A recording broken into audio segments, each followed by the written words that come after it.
welcome back. Let's play Dragon Force, part 45. MarauderEX. Getting into a fight with some Skull Children. Pain and Agony are back yet again. And I've got Terrace's battle group dealing with them. Because at this point, Terrace's battle group is more than enough to handle them. And they could still use the XP, so it's a win-win situation for me.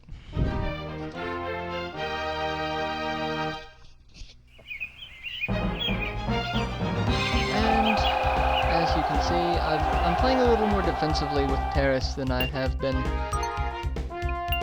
I'm gonna go ahead and just go for, defensive, a position that keeps troops around her to keep her from getting, the shit kicked out of her, seeing as how she has less than 100 HP. And, given her tendency to, die quickly, I figured let's not test fate with this, honestly. Trident Stalk. The summons in this game are very pretty. I mean, if you can really call them summons, because they're just really special abilities, but they're summons, in all sense of the word. They're only really good against, troops. They're designed against, defensive troops. Offensive troops or anything that's moving, they're not quite all that useful. Instead of time abilities really spot on. Against a general, it does a decent chunk of damage, but it seems like an overly flashy chunk of damage for what it's actually doing.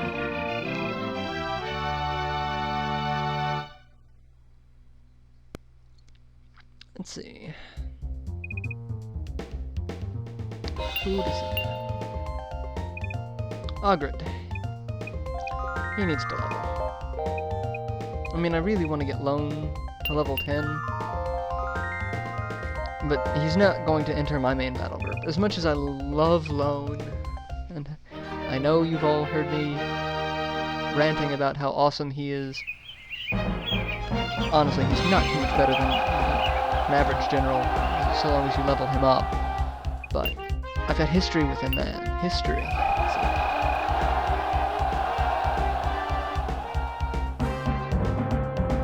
Sadly, there's no way he'd make it into my main battle group, because at this point, my main battle group is being made up of special generals like Vlad, and soon to be Vangal. Probably put another Monarch in there, depending on who I get next.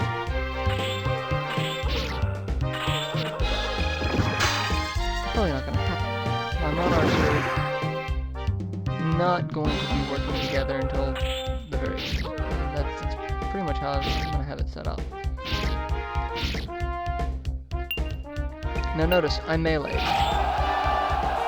So the one troop that he's got there is dragging all of my other troops back to him, because all the troops must destroy your opponent's troops before they do anything else. Tell me that is not one of the stupidest things imaginable as far as meleeing.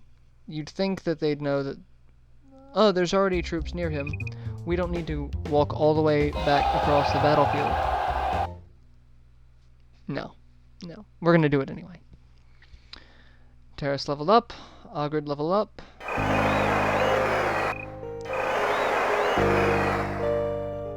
And I'm going to send Junon back to the little village to see if Vangal's there.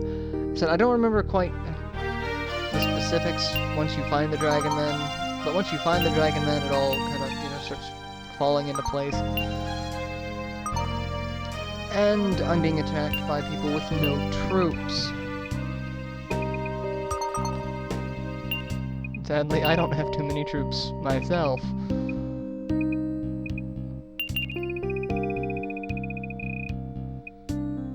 this is going to be entertaining.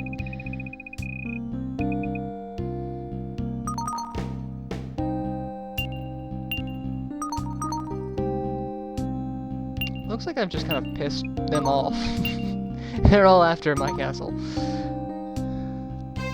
Well, I mean, it's the one castle that separates their capital from their front lines, so of course they're going to come after it, because their capital has the most number of troops, and that's where they typically go to you know, restock their troop supply, because all of the castles that they're fighting over are getting fought over, you know, 2 or 3 times a domestic affairs session. So they really don't have any troops to spare. They'll get a handful in between, you know, the next volley of attacks, but this is why you never start off in the center of this continent. Mages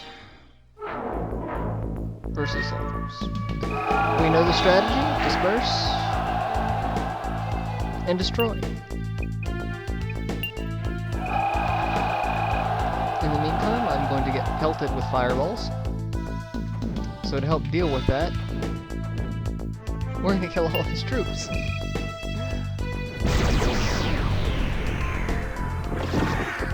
And do a ridiculous chunk of damage to him. Wow, that was a lot more damage than I was expecting. Alright, he's a magician, so I'm expecting Holy Shield. Oh no! Wow. Same effect of, you know, Quagmire and things like that. I think it's Thor's Fist, Thor's Hammer. I'm not entirely sure what the name of it is. But it only affects my troops. Like I said, some of them affect everyone, so long as they can be affected, not like just flying units.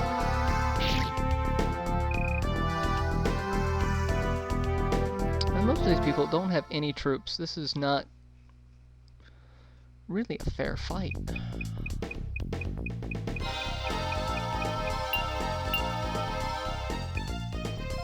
We have learned that monks are strong against cavalry, so don't send them out. And Hagain seems to be trembling with excitement. So not going into that one. The dialogue for some of these are just like, wow, really? Did you just say that?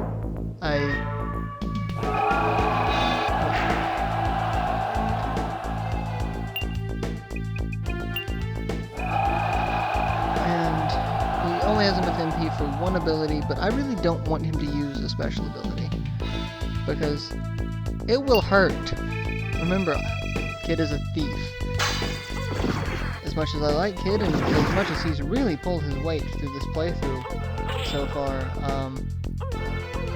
awesome Shiva's dagger kill.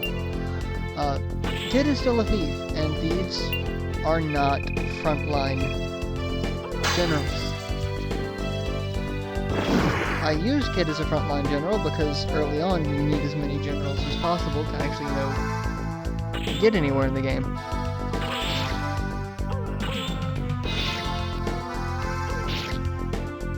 But now that I'm this late in the game, I really probably shouldn't be using Kid as much as I am. Again, unless, you know, there's someone out there who's leveled Thief up and can tell me just what they're spectacular at, then we'll go with that.